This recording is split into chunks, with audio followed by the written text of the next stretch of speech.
Welcome to our channel. Today we how to transfer S3 data with AWS DataSync, detailed guide step by step clearly. To begin transferring S3 data with AWS DataSync, sign in to the AWS Management Console. Navigate to the AWS DataSync service in the console. Click on the Create Task button to initiate a new data transfer task. Next, you will need to configure the source location.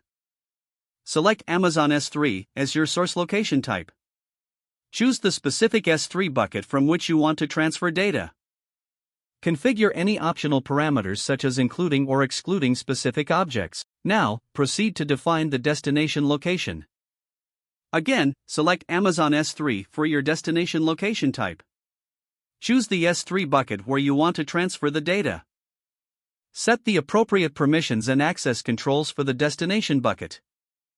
After defining the source and destination, you can configure data transfer options. This includes selecting transfer schedule options and specifying bandwidth limits.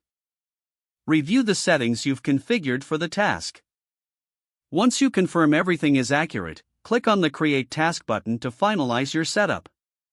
Your task will now be created and displayed on the DataSync dashboard. To start the transfer, select the task you just created.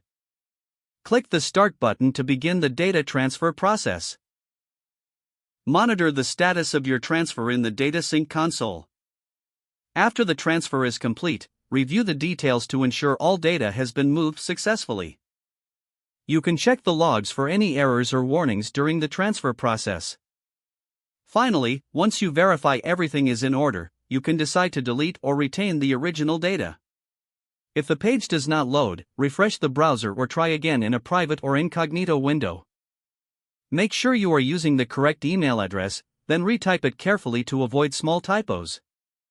If your password is not accepted, use the reset option and create a new strong password you can remember.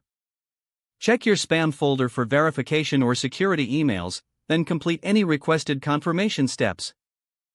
Enable two-factor authentication if available to improve account security and reduce unauthorized access risk. After signing in, review your profile details so your contact information and settings are accurate and current. Don't forget to like this video and subscribe to our channel for more step-by-step tech guides.